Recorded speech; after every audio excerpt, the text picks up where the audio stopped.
தேவனுக்கு மகிமை உண்டாவதாக. இந்த நாளில் கூட காலேப் என்கிற தேவனுடைய தாசனை குறித்து நாம் கற்றுக்கொள்வோம். காலேப் என்கிற வார்த்தைக்கு முழு மனதுடன் தைரியமானவன், உண்மையுள்ளவன், திறமையுள்ளவன் என்று பல பெயர்கள் அவருக்கு கொடுக்கப்படுகிறது.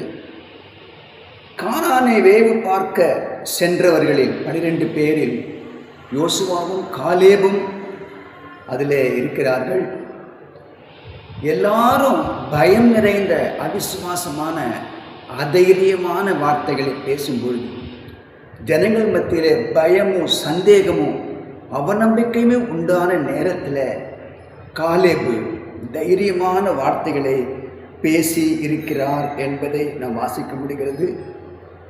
எண்ணாகமம் 14ஆம் அதிகாரம் 8ஆம் வசனத்திலே கர்த்தர் நம்மேல் பிரியமாக இருந்தால் அந்த தேசத்திலே நம்மை கொண்டு போய் பாலும் தேனும் ஓடுகிற அந்த தேசத்தை நமக்கு கொடுப்பார். கர்த்தருக்கு விரோதமாக மாத்திரம் கலகம் பண்ணாதிருங்கள். அந்த தேசத்தின் ஜனங்களுக்கு நீங்கள் பயப்பட வேண்டியது இல்லை. அவர்கள் நமக்கு இரையாவார்கள். அவர்களை காத்த நிழல் அவர்களை விட்டு விலகி போயிற்று. கர்த்தர் நம்மோடே இருக்கிறார். அவர்களுக்கு பயப்பட வேண்டியது இல்லை.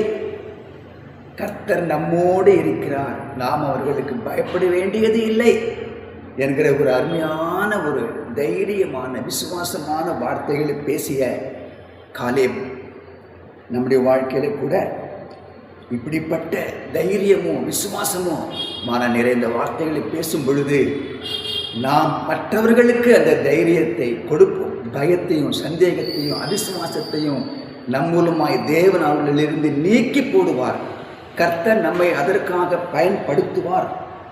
அது மாத்திரமல்ல, 14ஆம் அதிகாரம் 24ஆம் வசனத்தில் கர்த்தர் சொல்லுகிறார், என்னுடைய தாசனாகிய காலேப், அவ்வளவு உரிமையாக கர்த்தர் பேசுகிறார், வேறே ஆவியை உடையவனாக இருப்பதனால் என்னை உத்தமம் என்னை பின்பற்றி வந்தபடியினால் அவன் போய் வந்த தேசத்திலே அவனை சேர பண்ணுவேன்.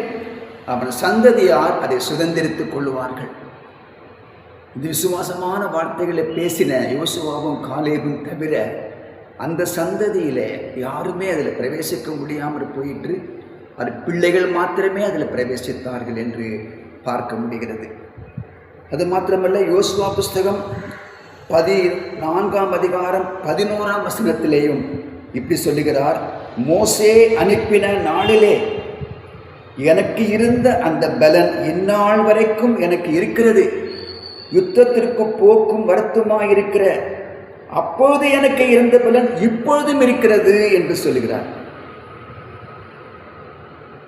அவர் யுத்தத்துக்கு போகும் பொழுது 40 வயது உள்ளவராக இருந்தார். இந்த 85வது வயதில் கூட அவர் சொல்லுகிறார், மோசேயோடே சொல்லி இப்பொழுது 45 வருஷம் ஆயிற்று. இதோ இன்று நான் 85 வயது உள்ளவன்.